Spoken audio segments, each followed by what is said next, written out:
Welcome to the Jill on Money Show. It's Sunday, August 27th, and we are here still answering your financial questions, even though it is late in August. Mark and I are both on vacation. We killed ourselves to get the pipeline filled with enough content to satisfy you while we were off. I could have just run old shows. Maybe I should have, but no, we don't roll that way. Instead, we use all of our time wisely and put together a bunch of shows for you while we're both out. If you have financial questions that are bubbling up while you're taking a long walk on the beach or a hike in the mountains or whatever you're doing late in August, all you need to do is go to our website, jillonmoney.com. jillonmoney.com, click the Contact Us button. Let us know if you'd be willing to come on the air. Now, on the website, you'll also see that we've got this great new subscription service called Jill on Money Live. I've been trying to plug this, but we're getting such great response and so many people signing up. And this is when you have access to quarterly live webinars. We started with Ed Slott, and then we had Dave Stachowiak. We have interviews with Gina Smilik from the New York Times. We have Mike Quincy, the guy from Consumer Reports, who took us through the whole car buying adventure. We also have new videos up with Chris Guillebeau. He is the guy who had the $100 startup book that was a huge bestseller. He had Side Hustle. His new book is called Gonzo Capitalism. And cybersecurity expert Adam Levin is also up on the website behind the paywall. For $35, you can get access to all of that stuff. What a great deal. Amazing. So check it out. Right now, let's talk to John, who's on the line from Wisconsin. Hello, John. Welcome to the program. What can we do for you, sir? Hi, Jill. Hi, Mark. My question's around Roth IRAs. My wife and I have been contributing to Roth IRAs for several years now, and we are in the higher income where we have to do the backdoor Roth. And one of the confusion points I have is I've heard in past discussions on your show that you have to have everything in Roth IRAs. And that's not the situation we have. We have 401ks, we have Roth, or we have rollovers, we have traditional IRAs, we have Roth accounts. I have a taxable account, and most of that is all in Fidelity. So I guess my confusion is, do I have to convert everything that's a traditional to a Roth to have a Roth? Okay.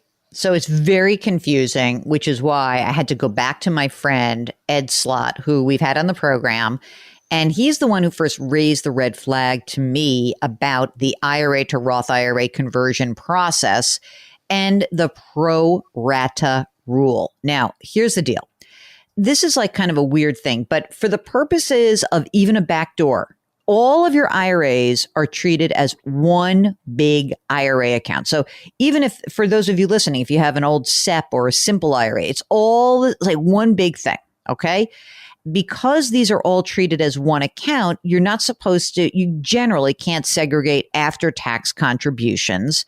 And so what the IRS does is they say, well, some of this money is pre-tax funds and some is after-tax funds. And this is what essentially is the pro-rata rule. When you have these old legacy accounts, it's not to say that they're going to come after you and beat you down. Because, I mean, I don't know if the IRS can barely keep up with the things they have to do on their, like bigger problems. But when you have these old accounts, we like to kind of clean them up a little bit. So let's see the best way that we can clean them up for you guys without causing a huge hardship. So number one, how much money do you guys make together? We combine about $200,000. That's for myself, and about $150,000, and my wife makes about $50,000. Okay, great. Is this the only retirement planning you're doing, or do you have other retirement accounts that you are contributing to as well? No, everything we have is in Fidelity. Okay, and you don't have 401ks, I mean? Oh, I'm sorry. Yes, those are all in Fidelity as well. But so my wife and I each have a 401k that we contribute to, and both of those are Roth as well. So they were traditional, and then both companies allowed you to start doing Roth. So I'd say the majority of it, each account is still a traditional, but all the preceding new money for the last 5 years have all been Roth Oh, contributions. that's good. This makes it a lot easier. Okay. How much money is in traditional IRAs that's outstanding right now for you guys? Not, again, that old, you said you had a couple of old accounts. How much money is in each of those accounts? Yep. So we have two accounts each, or one account each, excuse me. And those are rollover. One's a rollover, one's a traditional IRA, both combined to 81. And then we have our separate Roths that combine to 300. Okay, wait. How much was the rollover? Because there's going to be an easy conversation about that one. How much is in the rollover? 40, 50,000. 40 or 50,000. Is that yours or your wife's? My wife's. Okay.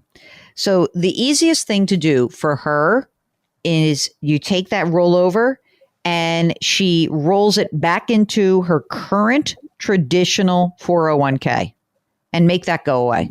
Okay. Just pop it into the traditional. And there's really no downside. You're in Fidelity, right? You got a lot of great choices inside of these accounts. It's fine. Now, tell me about this traditional IRA that you have. How much is in there? 25, 30,000. How much cash do you have on hand? 50,000.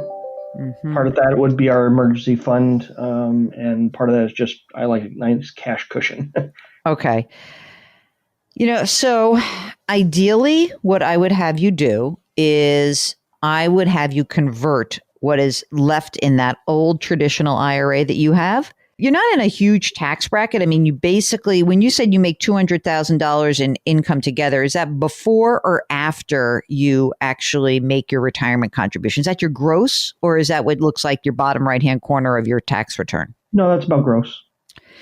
So, and are you both maxing out your retirement accounts at work? We are. Yep. Yeah. We've done a zero-based budget for many, many years now, and we every dollar has a name, if you will, and so we pay ourselves first. Okay, good.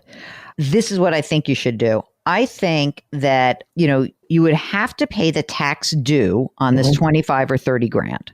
Okay, and in the traditional. How old are you? I'm sorry, I missed that. I'm 40 and my wife is 36. See, you sounded very young. I was presuming you were under the age of 50. You guys, your top bracket is 22%. And so I'm going to convert all of this traditional IRA money. I'm going to add 25 or 30 grand to my top line. I'm going to have to pay tax on it. It'll be at the 24, the 22% tax bracket, whatever. Some of it will be in each bracket. And I'm just going to make the problem go away to the IRS. So then we don't have a traditional IRA in your name. Your wife's rollover goes back into her traditional 401k at work. And now next year you start with a Roth, you do the backdoor Roth and start from the beginning and you'll be in great shape. And I think that works.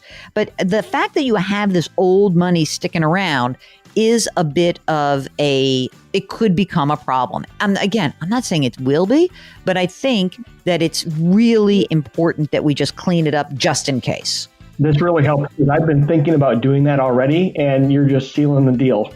If you have a financial question, we would love to hear from you. Just go to our website, JillOnMoney.com, click the Contact Us button, and let us know if you would like to come on the air. We'd love to have you. Do me a favor, lift someone up, change your work, change your wealth, change your life. Thanks for listening. We'll talk to you tomorrow.